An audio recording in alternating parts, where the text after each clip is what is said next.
দেখ লিনিয়ার ইকুয়েশনে 8 চ্যাপ্টার যেটা আমাদের হচ্ছে এটা ক্লাস 8-এর RS বলে 8 চ্যাপ্টার লিনিয়ার ইকুয়েশন। তো এটা কীভাবে সলভ করতে হবে, ইটস ভেরি ইজি প্রসেস। কীভাবে করতে হবে আমি দেখিয়ে দিচ্ছি। নাম্বার 1 কোশ্চেন যদি ধরি আমি, এটা 8 এক্সারসাইজ আমাকে দিয়েছে 8x + 3 is equal to 27 + 2x, right?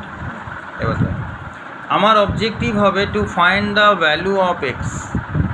আমার অবজেক্টিভ হচ্ছে to find the value of x, মানে এক্সের ভ্যালু বার করতে হবে, ঠিক আছে? এটাকে লিনিয়ার ইকুয়েশন বলে, এটাকে ভেরিয়েবল পার্ট বলে, এগুলো হচ্ছে কোএফিশিয়েন্ট, আর এটা হচ্ছে কনস্ট্যান্ট টার্ম। 3টা হচ্ছে কনস্ট্যান্ট টার্ম, এর মধ্যে কোনো এক্স বা ওয়াই লেখা নেই, তাহলে এগুলোকে কনস্ট্যান্ট টার্ম বলা। এখানে দেখ 27 একটা কনস্ট্যান্ট টার্ম আছে, আর 2x একটা ভেরিয়েবলস আছে, কোএফিশিয়েন্ট আছে। তো ফার্স্ট অবজেক্টিভ হচ্ছে এখানে একটা অ্যারো দিতে হবে, ইকুয়াল টু সাইন নয়, হ্যাঁ অ্যারো দিতে হবে। এবার দেখ আমার অবজেক্টিভ হচ্ছে 8x এদিকে লেখা। এবার যে এই 2x আছে এটাকে সাইড চেঞ্জ করতে হবে, তাহলে ওটা রাইট হ্যান্ড সাইডে আছে, লেফট হ্যান্ড সাইডে এলে সাইনটা চেঞ্জ হবে, right hand side left hand সাইডে এলো প্লাস ছিল -2x, ঠিক আছে? এবার ইকুয়াল টু দিলাম, এখানে 27 মেম্বার আছে, সবার আগে 27 লিখে দাও।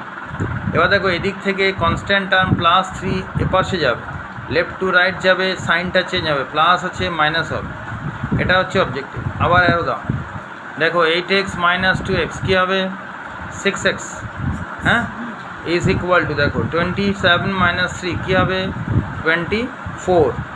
তাহলে দেখো 6x 24, তার মানে 6টা এক্সের ভ্যালু হচ্ছে 24। এবার আমাকে বলো 6টা এক্সের ভ্যালু যদি 24 হয়, একটা এক্সের ভ্যালু কম হবে না বেশি হবে? তাহলে কম হবে, দ্যাট ইজ কম মানে হচ্ছে 24 / 6, এই হচ্ছে কনসেপ্ট।